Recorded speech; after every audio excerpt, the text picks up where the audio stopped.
Reiz sensenos laikos tagadējā Rīgas centrā atradās mazs ciemats vārdā Smirtpuķīšu ciems.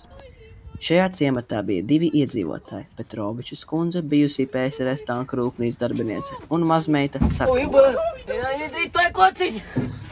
Petrovičas kundze nedrīkst daudz staigāt, jo viņai ir liels muguras problēmas, bet viņai vajag atrast skaistu pušķi, tādēļ mazmeitiņa vaicā.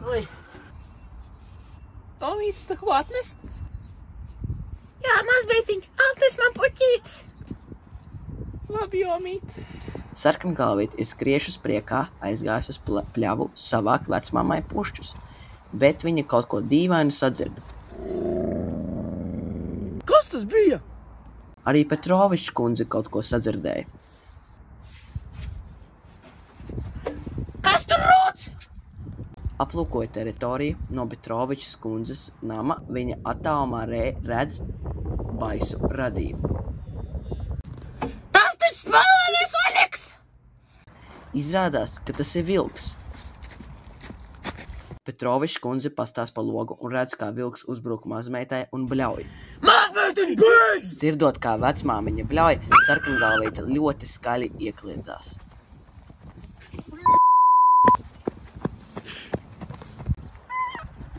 Sarkangalvīte lielā panikā skrien uz ciematu. Tas te pa granātām lido! Un ātri piekūst no lielas skriešanas un atrod sevi bīstamā situācijā. Ko man darīt? Vecmāmiņa no sava galda iebļaujās un saka: Mazmeitiņ, paņem tos iežus tur uz ķeblīša! O kas ir ieži? Kas tu pilnīgs aborgēns esi, kas tu nezini, kas ir ieži? Tātad, mazmeitiņ, ieži ir cietas zemes garozes daļas, kas veido mūsu planētas pamatu. Tie sastāv no minerālu graudiņiem un veidojas dažādos veidos karstā magmā, jūras dzelmē vai lielā spiedienā un temperatūras ietekmē dziļi zemes dzīlēs. Es joprojām nesaprotu, kas ir ieži. Ai, ar tiem akmeņiem uz ķebļa! Uzklausot vecmāmas padomu, viņa spēcīgi ievēzē savu roku un no visas spēka iemet vilkam ar iesi. Tik stipri met. Vecmāma redz un Mazmeitiņ, tu saka: viņam iemet tikko ar magmatisko iesi. Tie ir izturīgi un cieti. Tos izmantoja ceļu sekšanai, tiltu balstīšanai un senajās pilīs. Es arī 2. pasaules karā no tādiem bunkurus taisīju. Man bija viens vietas, Somīt. viņa redz vēl 2 iežus uz ķepļa, paņem un atkal trāpa vilkam. Man tikko trūpīja ar nogulumu iesi. Viņi ir ļoti poraini un labi uzsūc ūdeni. Un arī ļoti viegli apstrādājumi. Un viņus izmanto būvniecībā. Jā. Veries! Anna! Oi!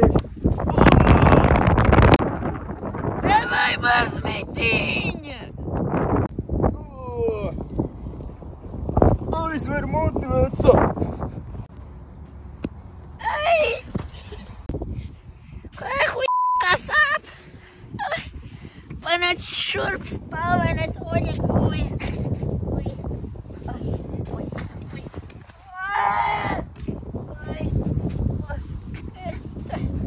Stūmais ķeblis! Kur man štoks? O, metamorfais iezis! Metamorfie ieži ir visizturīgākie pret spiedienu un karstumu. Viņu slāņainā struktūra ļauj absorbēt liels trieciens. Metamorfos iežus izmanto celtniecībā kā būvmateriālu un arī rūpniecībā kā izejvielu kosmētikai. Nā tev! Un Sarkangalvīt, ej dīlēs ar saviem iežiem! Jā, mazmeitiņ, tu tikko pieveic spalvainu Oļegu. Jā!